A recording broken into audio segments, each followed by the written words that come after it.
The first session is about the spirit, soul, and body. Now, everything we talk here, this is a series. I started out my ministry with a series of 50 sermons on this one. So this is now a condensation. So of course we cannot answer everything. It's to just give you an overview. But it is, it's actually sort of disturbing to see how little people understand about themselves. You need to, as we've said, you need to know who's God. You need to know who are you, and you need to know who's the devil. I mean, but that one, that's not always so important because he's the defeated enemy. But at least there's a little bit in the Bible about him, and you don't need to have more about it, okay? But we really need to make a study about God and ourselves, because if I don't know who's God, I will come with a different approach to him. If I don't know God is good, I will come with a disappointment and a judgmental attitude and whatever, and then I will experience God in a different way than he really is. Because God's intention is to get into a relationship with you. And if you come with a judgmental spirit to him, he cannot expose himself. He cannot reveal himself to you. You won't believe it when you see him. Therefore, God is withholding himself sometimes from people because they will not believe what they see if he reveals himself. You must come with an open heart. You must come to allow him to influence you, to bring you to the right point, and therefore you must be very open about it. If you do not understand how God was created and how man basically worked, you will always battle to understand how things work in this life. That's the basic reason why people so many times suffer with the question, what is God's will in my life? How do I hear God's voice? We do not know who is man, how is man built, and how does man work. And tonight we're just going to look at it in basic terms so that we can basically understand it. In the Garden of Eden, the Bible told us that in Genesis 1:26 that God decided to make man according to his image and likeness. I remember a story of a young boy that said, he said, God looked at everything around in the Garden of Eden, and he wanted to see, according to what can he make man, but he couldn't find anything in the Garden of Eden that he wants to, that will resemble man. So he went to the mirror and he saw himself and he decided, this is the best way to make man. Make him like me. And therefore God made man in his image and his likeness. And we can talk a lot about what is image and likeness, but it is basically what God is, we are. As he is, so are we. God made man in his class. We are not God, but we are godly people. We're coming from a godly person, a godly generation. And we are from that class, if you can say it like that. We are not an animal. An animal is another class. So when we look at man, we see that man is basically spirit, soul, and body. We read it there in 1 Thessalonians 5 verse 23, the three parts of man. And it's actually only man that has got all these three parts, especially the spirit part. Because man is in the first place a spirit being that lives in a soul and that have a body. Man is a spirit being. We are not, a personality. We are in essence a spirit being because we come from a person that is in essence spirit himself. God is spirit. The Bible tells us. And therefore God made us like him. When we look at the Bible, we see that God formed man out of the clay with what? With his hands. With what else? God has got hands. Look at yourself in the mirror and you will see what God looks like. Maybe not the same face, but God's got a head, he's got a hand, he's got a heart, he's got feeling, he's got a will, he's got emotions. You read of all this stuff, what you read about man, you read about God. Because God, we and God is let's say, we not communicate with each other, we resemble each other. And therefore God made man like a mud doll on the ground. The Bible says that then he breathed the spirit of life into man, and man became a living soul. You see, between the mud body, if you can say it like that, and the spirit breath that came together, an intermediate something originates out of it that's called a soul. And the soul of man consists basically of a will and a mind and emotions. A will, a mind, and emotions. Okay, we'll come back to that. But remember when God breathed that breath into Adam as a clay doll on the ground, and he opened up his eyes, what was the first picture that he saw? God's face, because it was right here.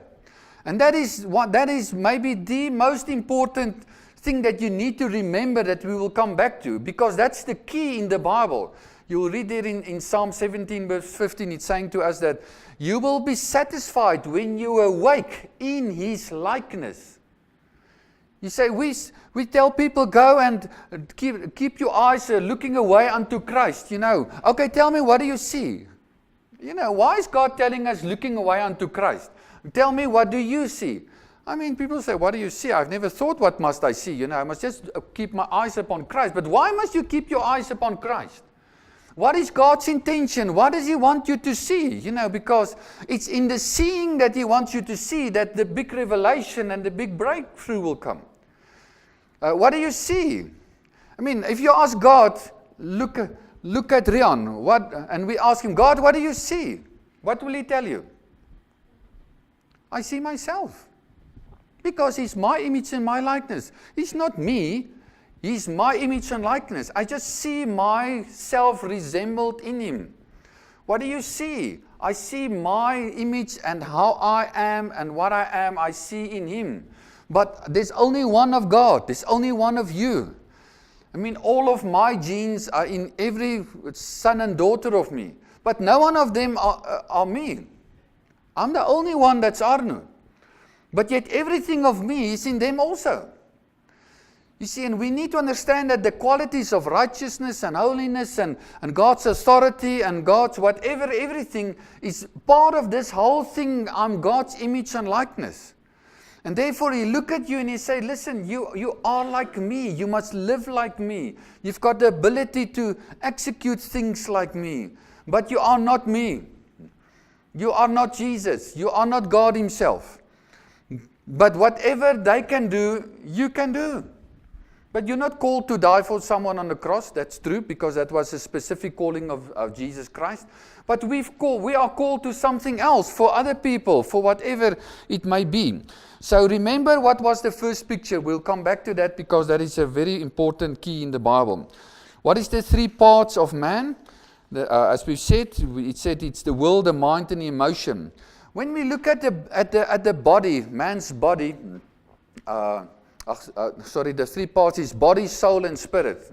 The three parts of the soul is spirit, soul. The three parts of man is body, soul, and spirit. Let's stick to that one first. So there's definitely three parts. You cannot take it apart, because everything is integrated into each other. It is something that you cannot always explain in full, but we can define it and see it and discern it. But the moment the body dies, the rest is also gone. Because it's all linked to each other in such an enormous, important way that the one depends upon the other one. Although the one is higher than the other one. The spirit rules over the soul rules over the body, and out of the body we rule into the world. That was the creation order. But with the fall of man, the creation order was changed. The world ruled over the body, and the body over the soul, and the soul over the spirit. That's why the tobacco plant rules over the body in the cigarette, and then the things in the body rule over the soul, and the soul rule over the spirit, and the spirit is captured. We are ruled, after the fall of man, we are ruled from the outside. It's one of our biggest problems. The key to what the Bible says, walking the Spirit, actually means that we need to change the functioning order. Because if you walk through the Spirit, no flesh will manifest. You can read it in Galatians 5 verse 22. No, nothing will manifest. Why? Because it is an order. It is not. It's more than a principle. It's an order in the world that things need to turn around. And that's what Jesus came to do. But let's get back to the body. The body has got the ability to, it's like a meat box with everything in it. It's something that's manifesting you. Because if you are not in a body, I can't see you. Because we are on this world, and this world is a flesh world, that where we live in the flesh, but not according to the flesh, and where we do things that manifest itself, and it is visible. Therefore, you have a body so that you can manifest yourself. That's the reason for the body. The body is the order that communicates with the world. Therefore, we have 5 senses in the body: the taste, the sight, the smell, the touch, and the hearing. And with these 5 senses, I communicate with the world outside of me. My 5 senses was given to communicate with the world outside. There's nothing wrong with it. Just use it for what it is given. Therefore, I always use these 5 senses to know what's going on around me. Okay? The purpose of this body is to contain the all of me, what I am. The purpose further is that it creates movement. You know, I can move with this body. I can go some places. I can go to people. I can go into people's lives or into their presence. And I can manifest things to the outside. I can release what is coming from the Spirit. I can release it through the body. I can speak the Spirit words. I can communicate certain things to people on the outside. Therefore, although the body is the lowest order, don't look down on it, because you need it. Extremely important. Otherwise, you cannot communicate with anyone outside of you. You cannot transfer what is inside of you, though it may be even a spirit thought. That's a high thought and important, but you need to communicate it. It needs to go through the soul, through the body to the outside. And we use our body language to talk to each other. We see what people mean or do not mean when we look in their faces, when we look into their eyes. The eye is the of the soul? The window of the soul, that's right. You look into people's eyes and then you see deeper into what is there. So never look down on any part. But the Bible just says we are not supposed to live out of the body. If you leave the body on its own, the normal desires in the body, that is not wrong, will start to dictate you. The body will say, eat, and do this, whatever, because that's what the body will tell you. Because the body don't know where is the line. It's only a desire, and he will constantly remind you of the desire, but you need to tell the body where is the line, because the higher order of the soul must rule over the body and say, listen, this is enough food for now. But it's not wrong that the body has a desire for food. He will always have a desire for food. He was made like that. But we need to control it and use it and live it in the right way. Otherwise, it will get out of control and we will get into living in the flesh. Okay, so when we look in the Bible and we look now at the soul, we see that there's basically 3 parts of the soul itself. I'm not reading everything that's in notes, because it will take too much time, but we'll see there is the will, the mind, and the emotions. Now your soul is basically the real, the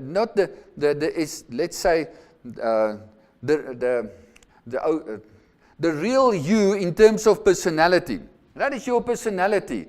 It is an enormous, powerful thing in you called the soul. That's got a will and a mind and an emotion. It can operate in an enormous dynamic way. It was given to give a unique expression, because in essence we are the same in the spirit, but what we do with what we get out of the spirit get changed and verwerk. We just make it something else. I give her an idea and I give him the same idea, and then they go and do the same thing and it ends up 2 different things. Why? Because it's different people with different gifts, different personalities, different ways of expression, and different talents. And that is everything that is in the soul. You can give people the same thing to do, and they will all do it differently. Why? Because your soul defines your uniqueness, how you want to give utterance to something. And therefore, your whole personality thing and Shalom has got a course on that, IdentityWise. It's actually sort of just showing that some people prefer to work more primary out of the will, some function more primary out of the mind, and some more primary out of the emotions. And nothing is wrong with it. You must just control it again. You must just allow it, because if I need to give him an answer, I must not keep on laughing, let's keep a good spirit, but he needs an answer.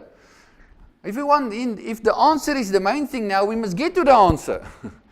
Then it's wrong to just stay in a nice emotion. But nice emotions is very good. And when it's needed, we need to live in it and we need to express it. But we need to control this whole thing. But we need to understand that every one of us is a unique person in our personality. You need to know your personality. You need to know where is the limits in your personality. In certain situations, things get for me like, uncomfortable. But for other people, it's nice. They love it there. For me, it's uncomfortable. And vice versa. I need to know myself, because my career, where I will have satisfaction, will be the place where my personality can have preference to give utterance to who I am. In myself, I am a person that works from the mind, discern things, build things, and want to tell other people these things, Therefore, I flourish in an atmosphere like that, like now. But, put me in something else, and I say, now it's a bit difficult. And therefore, we must understand that we've got this mind, will, and emotion, and we must understand that the purpose of the soul is to give us a personality, it's to give us a uniqueness, and it's giving us atmosphere, and it's giving color in our lives. Because the color of your life is different than the color in my life. And we need to enjoy this uniqueness of every person, and not try to make them like me. Because that's wrong. You don't make any person like you, because there's only one like you. All the other are unique themselves. So we need to discover people, everyone on their own. And although the Spirit comes through, God speaks to every people through the Spirit, the soul changes things. We've got different bodies. Some people are much more active than other people. Sport people or whatever. Some people are much more, not passive, but they love life when it's slower, not so active.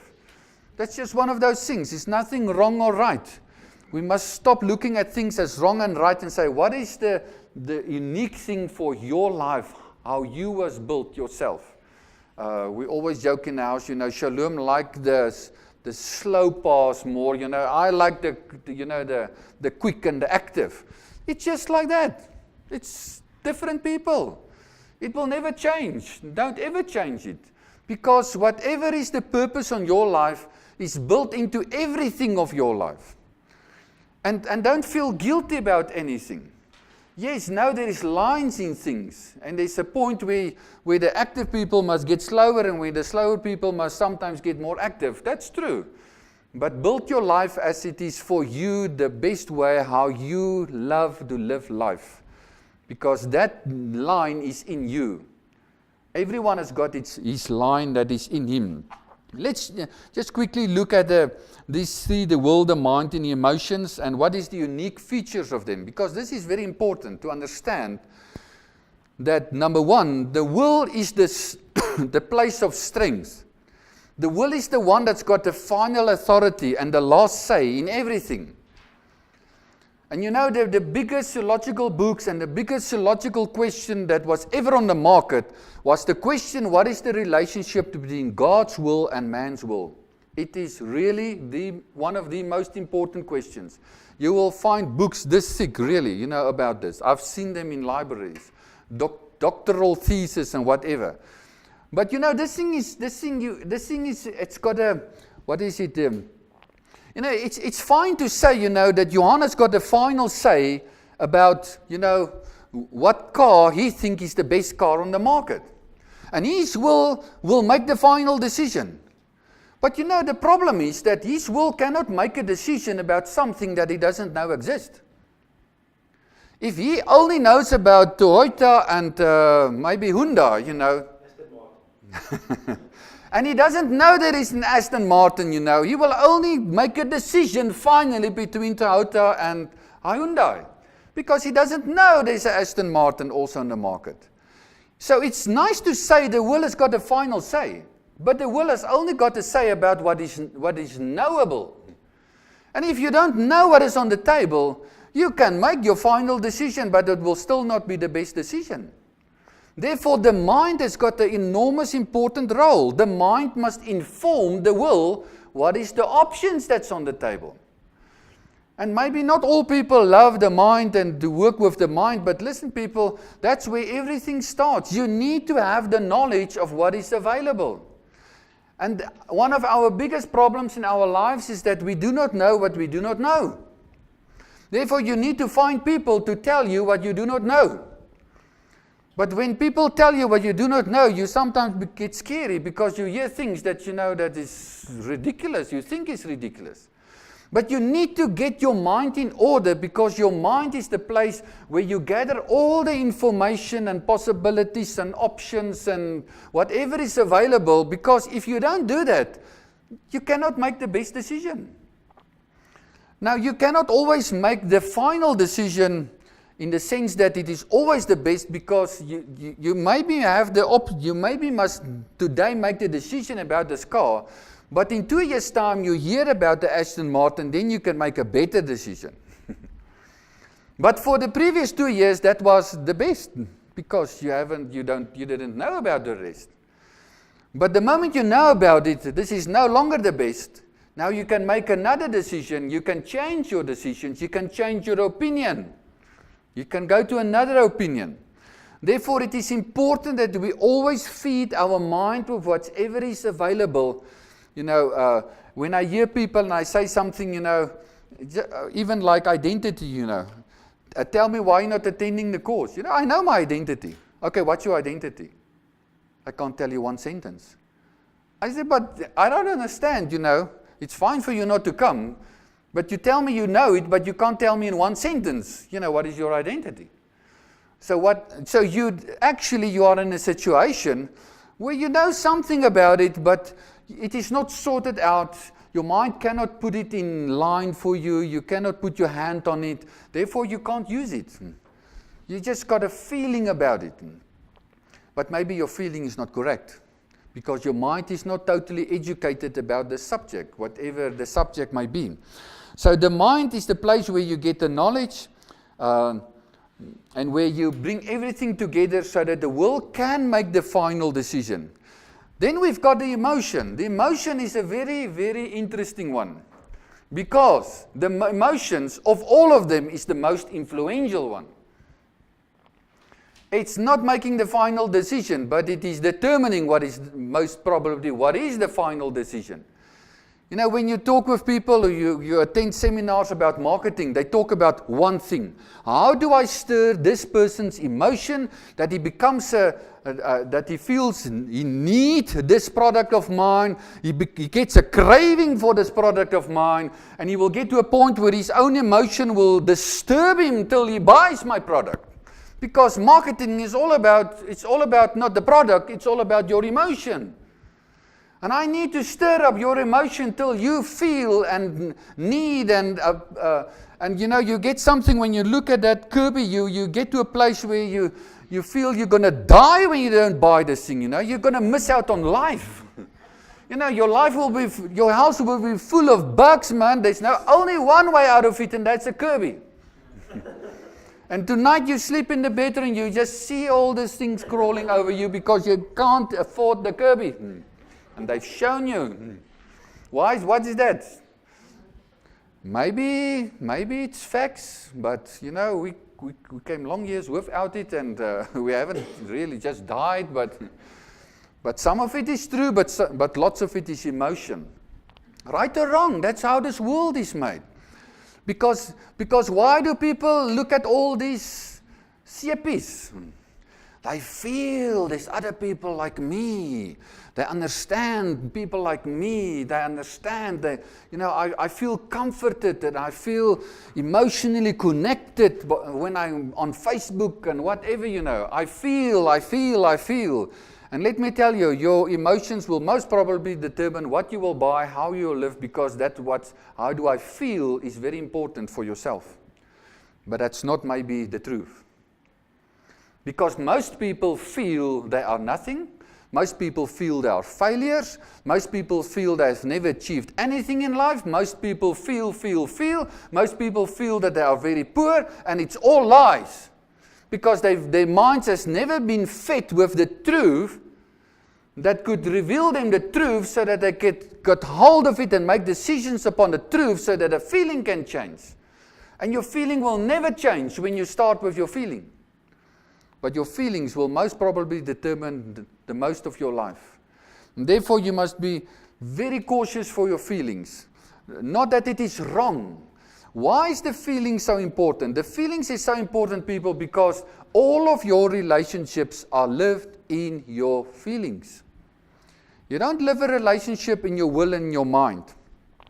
Therefore, you will see that in the personality types, that the emotional people are more than 70% of the people on earth. Because life is about emotions. Relationship is about emotions.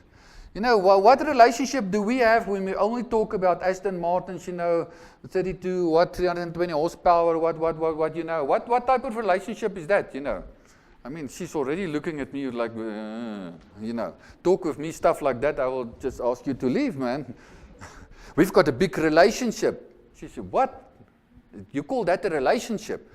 But the moment I walk to her and say, listen, you make me so excited. When I look at you, man, my heart I just see the potential in you. You say, oh, I feel connected. There's someone that's seeing me. I feel.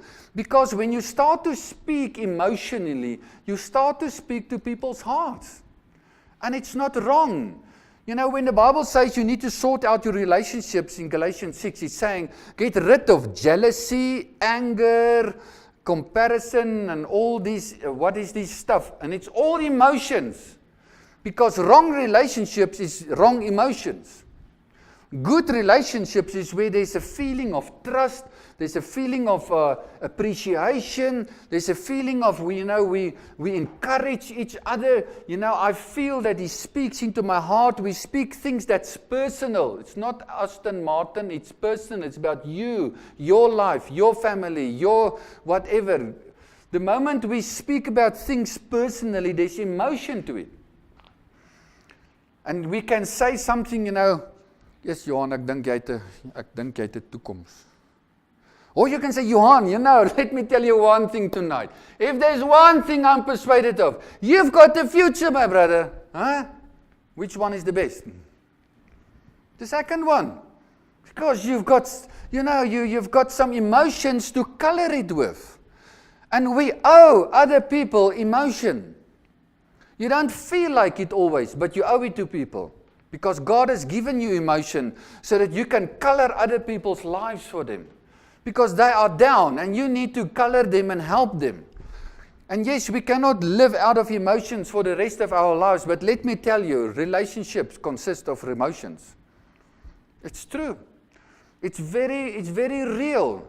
But don't let the emotions decide the next step. Go back to the Word. Let's get the information into our minds and say, Lord, what is my next step with this person? We are not on the same level now of seeing together. What does your Word say? What must I do? And I get the revelation, what's the truth, and I make a next step and a decision upon the truth, not upon emotions. Because my emotions will tell me, run away from him, cut him off, let him go. Don't show don't make any effort with this guy. That's what your emotions will say the moment there's anything that is not right.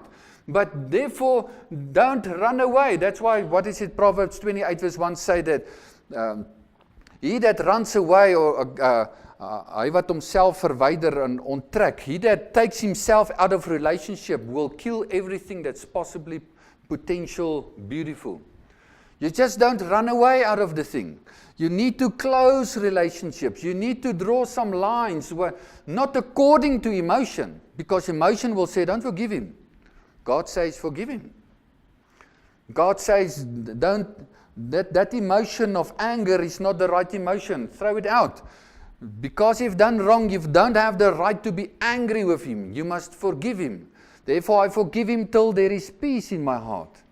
Till I get to a point where I can show him the necessary emotions and I can really mean what I say and my emotions is speaking with me. Emotions are enormously powerful, people. I cannot emphasize it. But emotions are no foundation. No foundation. You don't use emotion to build foundation. You don't build relationships on emotion. You build relationships with emotion. But you build on revelation that you've got through the Spirit in the mind upon which you have made certain decisions and where you've added enormous lot of emotion. But at the end of the day, you make use of the emotion. You don't build on the emotion. Consumerism, the heart of consumerism is emotion. People just feel, let me buy myself a this and a this, and I feel for this, I feel for this. And that's how this world is working. But that's when you start to use your emotion as a starting point and a reference point. Our reference point is our spirit. Who am I? Let's sit back and decide, who am I? Where am I going? What am I busy doing and where am I going? Okay, let's go on. What are the three parts of the spirit? Most people don't think I've ever heard that your spirit has got three parts. Man is body, soul, and spirit. Your spirit has got three parts itself. Maybe it's not parts, maybe it's, let's say, functions. The three functions of your spirit is number one, fellowship. What is, we'll come back to it, that fellowship. The number two one is your conscience. In Afrikaans sê ons gewete, and the third one is intuition. That's a nice one. Do you know that you've got an intuition? It's not only the woman that's got intuition, But men's got intuition in the spirit, but the woman has got intuition in the soul also, I mean, that's true. So they've got it from both sides. I think they've got another side of intuition that's bigger than the spirit. But let's look at these three things. What is this fellowship thing? God has called us to fellowship with Him in Christ Jesus, 1 Corinthians 1 verse 9. God has called us to fellowship. Fellowship is two fellows in one ship, sharing the same provision, same destiny, same everything. We are called to share. Why has God created mankind? God wanted people to share His life with. Therefore, He's given His love, He's given His provision, He's given His authority, He's given Himself. He made them even like Him. He didn't only share His stuff, He shared Himself. He made us like Him. He shared us His righteousness, His holiness, His destiny, and His everything. I mean, what more can you do? There's no way that you can share more of a person, that He not only share everything He has, but He shared Himself with you. And everything He is, you become. And He shared it with you. So, because God is in the business of fellowship. And, interesting enough, fellowship is a acknowledged Afrikaans word at the moment, because there's no better word for fellowship, Fellowship is fellowship. It is much more than just, let's have a nice talk, Fellowship is much more. It is sharing everything in common. Not only of the things, but the person itself. It's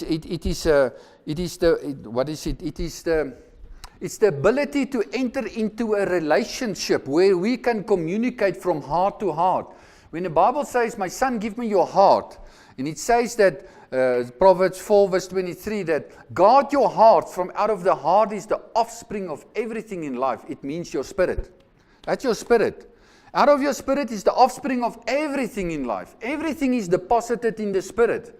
Because the Bible says that before the foundation of the world, we were all blessed with every spiritual blessing in heavenly places. Now, where is that blessing? That blessing is in the spirit. You came with it. The moment there was bevrugting, conception, the spirit entered that conception with the body and the soul, and it became a living human being. Because man is in essence a spirit, remember. And we start to live out of that spirit, and that spirit not only connects us with the spirit world, but it allows a flow, and it's the place where all your provision for your life, what you need, is in your spirit. Everything you need is in you. We're not trying to make you rich, to make you clever, to make you a success, whatever. Everything is in your spirit. You are already everything. Because when Jesus died, he said, it is now completed. The whole thing was broke down. We will come back to that, and it was given back to mankind what was given away. And it is all in the spirit, and we have the ability to communicate with God. My dog cannot communicate with God because he doesn't have a spirit.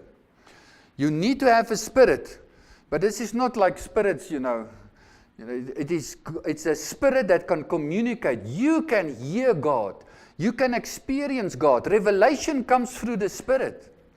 I always, with many years of preaching and whatever, and I remember then I walking around like, God, what was me preach Sunday?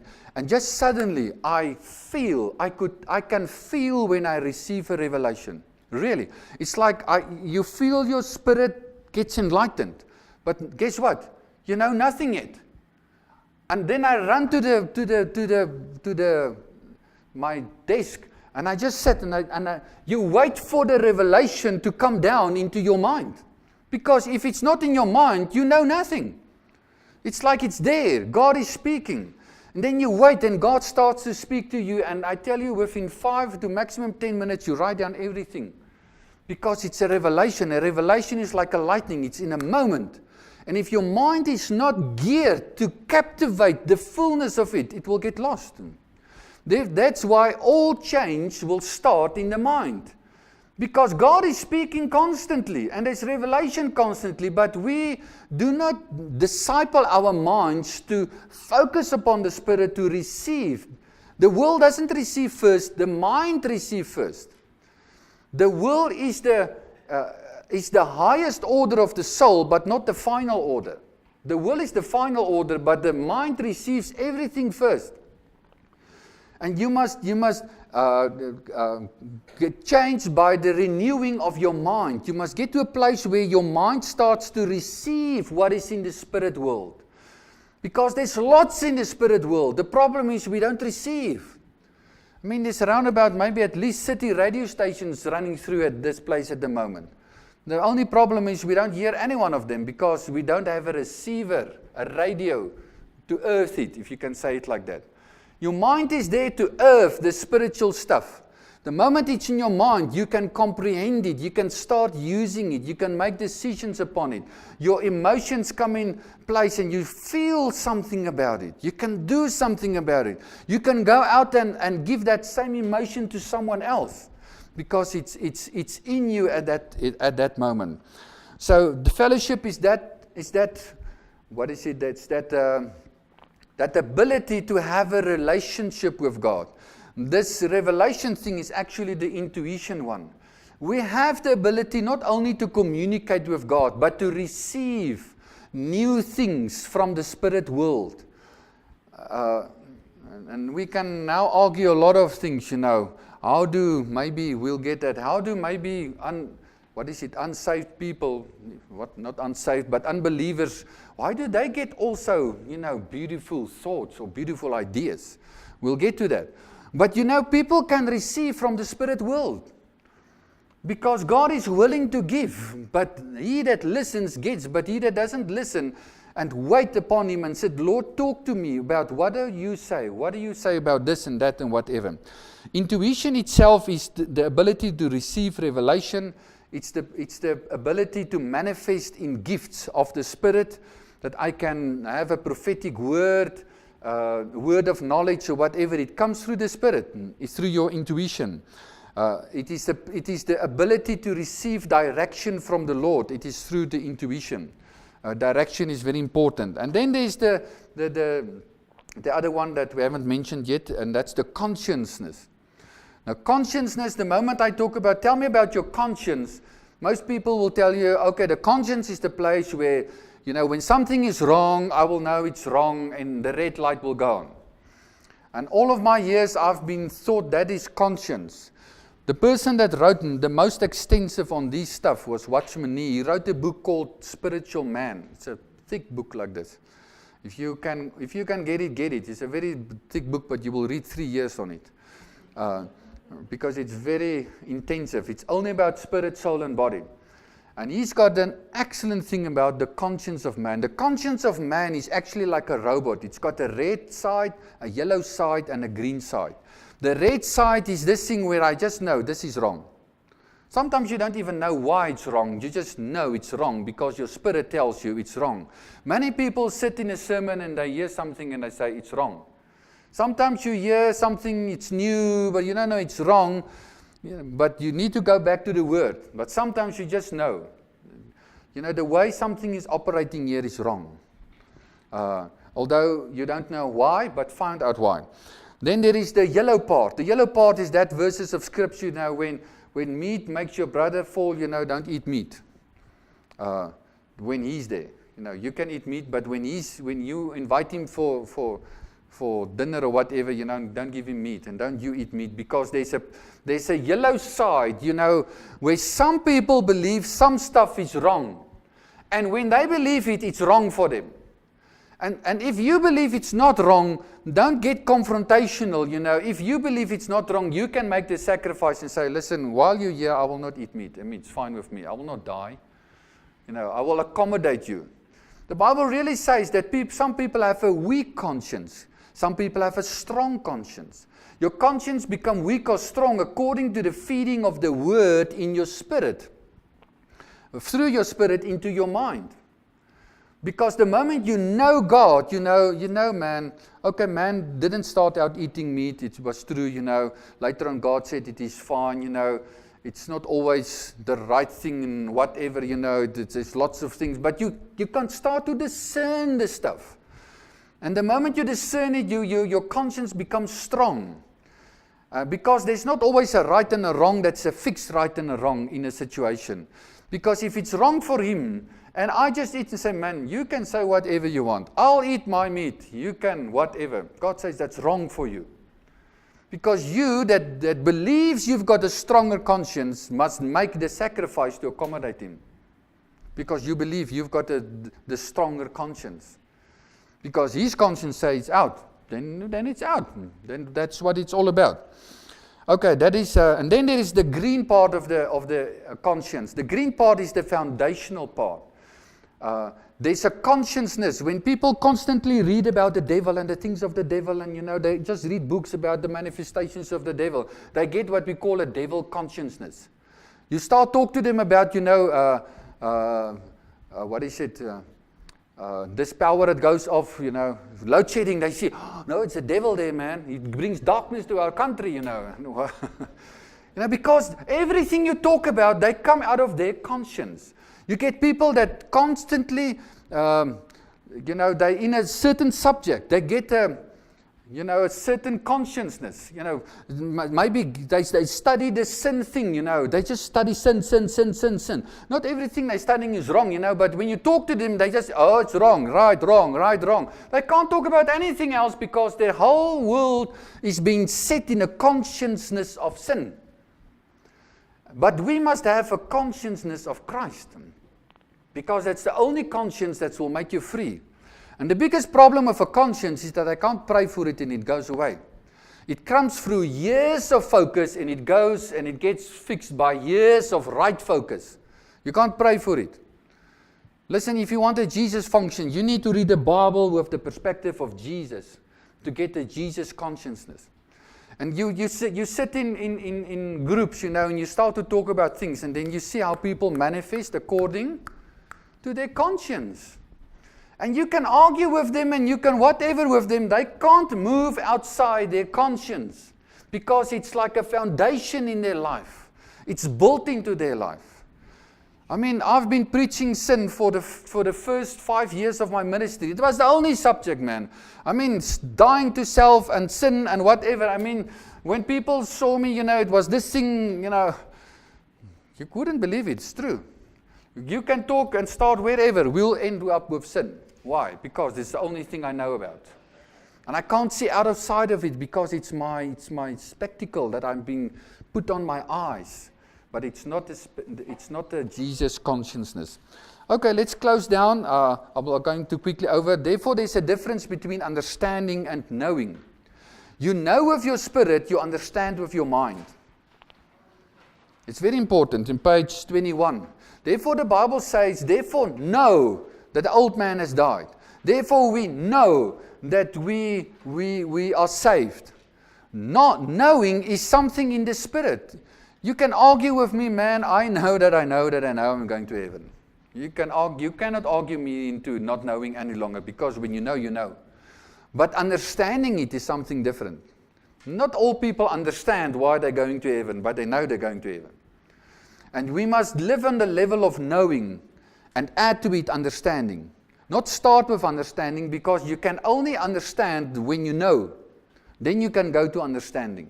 It's important. I'm not going to go into that. That's why you will find knowledge is facts, understanding is revelation, wisdom is applied knowledge or the ability to reproduce it. You will see in the Bible, therefore, there's a difference between child, young man, and father. Because the child operates with knowledge, the young man operates with understanding. Go and read it there in 1 John 2, verse 12 to 14. And the father operates with wisdom. It's everything there in your notes. So we close down there and say, what does the Bible mean by walking in the Spirit? It means that I must get to know my spirit and start to communicate and live out of my spirit. Because that's the place where the Holy Spirit will come and live. We'll get to that in the new session. But I must understand, what is the story about this Spirit? Because this Spirit is the main thing about everything. Because if you miss out there, you are left to live from soul, body, world. Soul, body, world. You will get hammered and you will get weary. Because there's not enough in soul, body, world to conquer this world. You must live God, Spirit, soul, body, world. I must start at the highest point with God. But if I don't know what is my spirit and the capacity of my spirit, and where does my spirit come from, and what is it? What is the characteristics of this Austin Martin? It maybe have a